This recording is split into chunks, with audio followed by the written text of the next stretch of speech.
इस वीडियो में हम रुचिरा प्रथमो भाग class six NCERT book Sanskrit का षष्ठ पाठ यानी सिक्स्थ चैप्टर देखने जा रहे हैं। समुद्र तट। समुद्र तट यानी होता है समुद्र का किनारा। तो चलिए स्टार्ट करते हैं। यहाँ पे आप एक चित्र देख पा रहे होंगे। चित्र आपको आसानी हो इसलिए दिया जाता है। इसमें बहुत सारी बातें बताई गई हैं जो आपको, जैसे कि वहाँ पाद कंदुकेन, यहाँ पे फुटबॉल दिख रही है, उसे पाद कंदुकेन कह रहा है, वहाँ से खेल रहे हैं, कुछ नौकाएं दिख रही हैं। तो इन्हीं सब चीज़ों पर इस पाठ में चर्चा की गई है। तो चलिए स्टार्ट करते हैं।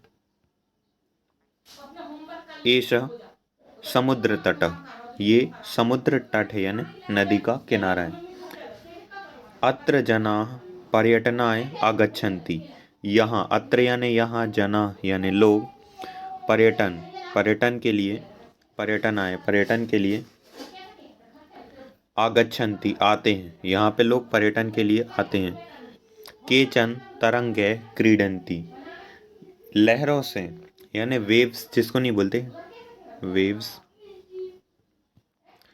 यहाँ पे कुछ वेव्स भी दिखेंगी। केचंचा नौभक, नौका भी, जल विहारम कुर्वन्ति। तो पीने पानी का जो शहर होता है, सैर होती है, अब सैर मतलब समझ रहे हैं, घूमना होना, तो जल विहारम उसी को कहते हैं, यानी पानी की सैर या वाटर ट्रैवलिंग भी कह सकते हैं। तेषु केचन पाद कंदुकेन क्रीडन्ति, वहाँ पे कुछ लोग पाद कंदुकेन यानी होता है फुटबॉल, क्रीडन्ति खेलते हैं, वहाँ पे कुछ लोग फुटबॉल खेलते हैं। जैसे कि मैंने आपको चित्र के शुरू में ही बताया था। बालिकाः बालकाः च बालुकाभिः बालुगृहं रचयन्ति, बालक और बालिका, च यानी होता है और, बालू भी, इसका मतलब क्या होगा, बालू भी यानी रेत से, बालू का ग्रहम यानी बालू से बना हुआ घर, रचयन्ति यानी रचते हैं या बनाते हैं, मध्य मध्य यानी बीच बीच में, तरंगा बालू का ग्रहम प्रवहयन्ति, तो बीच बीच में क्या होता है, जो तरंग यानी, अब तो पहले ही मैंने आपको बताया हूँ कि ये जो है वो वेव्स होती हैं, जो पानी की वेव्स आपने देखी होंगी, उन्हीं की यहाँ पे बात की जा रही। लहर जो बालू का घर बना है उसको ले जा लेती, बहा के ले जा लेती। ऐसा क्रीडा प्रचलित एव, यही जो क्रीडा का स्थल है वो प्रचलित है। समुद्र तटः न केवल पर्यटन स्थलानि अत्र मत्स्यजीविनः अपि स्वजीविकाम चालयन्ति, ये समुद्र तट केवल पर्यटन के लिए ही नहीं है, केवल पर्यटन का स्थान नहीं है। अत्र यानी यह, मत्स्य जीविका यानी जो मछली का पालन करते हैं, या जिनको हम मछुआरा बोलते हैं, अपि यानी भी, स्वजीविकाम चलयन्ति, इसी से उन लोग ये जीविका का माध्यम है। अस्माकम देशे वह समुद्र तटाः सन्ति, इसको आप किसी भी निबंध में भी लिख सकते हैं, बहुत आसान सा है लाइन। अस्माकम यानी हमारा, देशे यानी देश में, वह यानी बहुत सारे, समुद्र तट यानी समुद्र का किनारा, संति यानी है, तेषु, अब देखिए कौन कौन से यहाँ बता रहे हैं, मुंबई, गोवा, कोच्चि, कन्याकुमारी, विशाखापट्टनम, पुरी तटा अति प्रसिद्ध संति, इनमें से कुछ प्रसिद्ध के नाम बता रहे हैं। पहले कहा कि हमारे देश में बहुत सारे समुद्र तट हैं, उनमें से मुंबई, गोवा, कोच्चि, कन्याकुमारी, विशाखापट्टनम, पुरी तटा अति प्रसिद्ध अस्ति, बहुत ही प्रसिद्ध है। गोवा तटा विदेशी पर्यटकेभ्यः समधिकम रोचते, जो गोवा तट है वो विदेशी जो पर्यटक होते हैं उनको बहुत ही रोचते यानी कि रोचता है, बहुत ही आकर्षित करता है। नेक्स्ट है विशाखापट्टनम तट वैदेशिक, हाँ यहाँ पे थे, वैदेशिक व्यापार का राय प्रसिद्ध, जो विशाखापट्टनम तट है वो विदेश का जो व्यापार होता है उसके लिए बहुत ही प्रसिद्ध है। तो यहाँ पे अलग अलग तट की विशेषताएं बता रहे हैं। जो कोच्चि तट है वो नारिकेल फलेभ्य ज्ञायते, मुंबई नगरस्य जुहू तटे सर्वे जनाः सैर्यं विरहन्ति, जो मुंबई तट का जुहू तटे हैं, जुहू तटे यानी जुहू तट में सैर करने के लिए जाते हैं। नेक्स्ट है चेन्नई नगरस्य यानी चेन्नई नगर की, मोरी न तट देशस्य सागर तटेषु दीर्घतम। तो जो मुंबई नगर का मोती ना तट है वो देश का सागर तटे में सबसे दीर्घतम यानी सबसे बड़ा, दीर्घ यानी बड़ा और दीर्घतम यानी सबसे बड़ा तट है। तो यहाँ पे सब अलग अलग तटों की विशेषताएं बताई जा रही है, जैसे कि गोवा किस लिए प्रसिद्ध है, जो विदेशी पर्यटक हैं उनको आकर्षित करता है। विशाखापत्तनम तट है वो विदेशी व्यापार के लिए प्रसिद्ध है।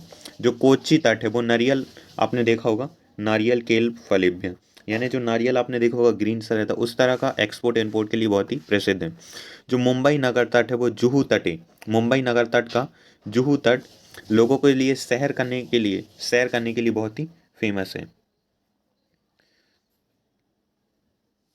और चेन्नई नगर से मोनिता तट देश से, और एक और तट की विशेषताएं बताई जा रही है कि जो चेन्नई नगर का जो तट है वो किस लिए प्रसिद्ध है, तो यहाँ पे आप समझ गए होंगे वो दीर्घतम यानी सबसे बड़ा तट है, इसलिए ये स्वर स्वैरम यानी होता है खुलेपन से या स्वच्छ, फ्रीली यानी खुलापन होना, खुलेपन से घूमने के लिए प्रसिद्ध है। अब यहाँ पे भारत की विशेषताएं बताई जा रही इस पूरी लाइन में जो भी लिखा उसकी मैं एक शॉर्ट समरी बोलूँ तो इसमें केवल इसमें मेन बातें ये बताई गई है कि ये जो इंडिया है ये तीनों तरफ से समुद्र से घिरा हुआ है। तो यहाँ पे क्या है, बंगाल की खाड़ी यहाँ पे है, अरब सागर और नीचे हिंद महासागर। तो ये क्या कहलाएगा, प्रायद्वीप पठार।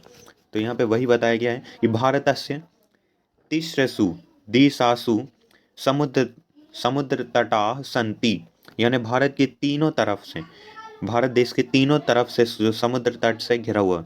अस्माद एव कारणात भारत देश प्रायद्वीप इति कथ्यते। अस्माद एव, अस्माद यानी होता है इसी, एव यानी ही, एव यानी क्या होता है ही, कारणात इसी कारण से भारत देश यानी भारत देश है उसको प्रायद्वीप, प्रायद्वीप यानी पेनिनसुला यानी जो तीन तरफ से पानी से घिरा हुआ, इति कथ्यते यह कहा जाता है। तो इसी कारण से जो भारत देश है उसे प्रायद्वीप कहा जाता है।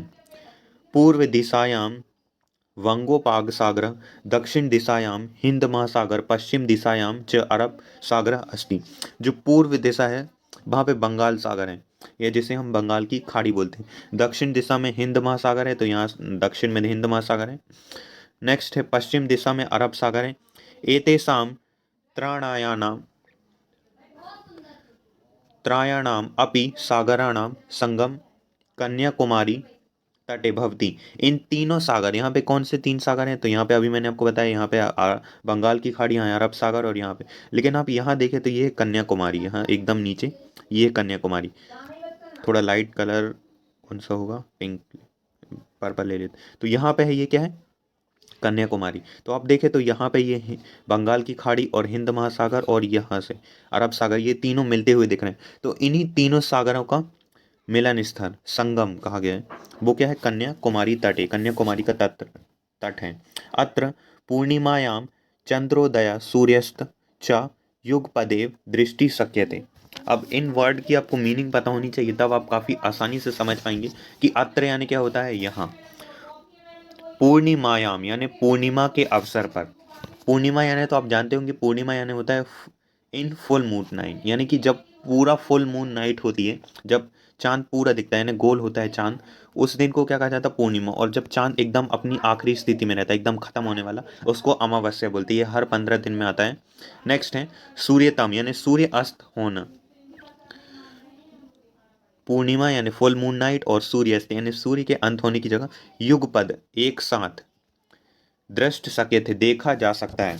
तो यहाँ पे सोचिए, आप इमेजिन कर सकते हैं कि डूबता हुआ सूरज और पूरा चांद यानी पूर्णिमा का दिन एक साथ देखा जा सकता है। तो चलिए हम देखते हैं एनसीईआरटी सॉल्यूशन। तो ये हमारा समुद्र तट जो पार्ट है उसका हम एनसीईआरटी सॉल्यूशन देखने जा रहे हैं।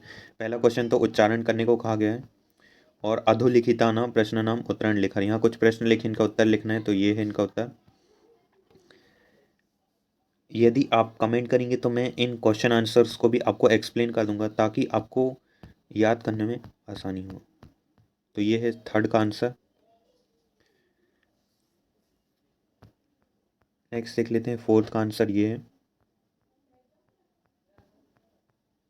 फिफ्थ का आंसर यहाँ पे, ये आप देख पा रहे होंगे, ये पूरा है यहाँ तक। नेक्स्ट देख लेते हैं सिक्स का आंसर। तो ये कुछ भरने को कहा गया है, तो यहाँ पे मैंने इस सेंटेंस बना दिए हैं ये। बहुत सरल था ये तो, अभी तो 6th है क्योंकि सरल होगा। चलिए 7th का ये है आंसर। आप चाहें तो स्क्रीनशॉट ले लें या वीडियो को आराम से देखते रहें, 2 बार देख लेंगे तो बहुत आसानी से मतलब याद ही हो जाएगा, मैं तो कह रहा हूँ।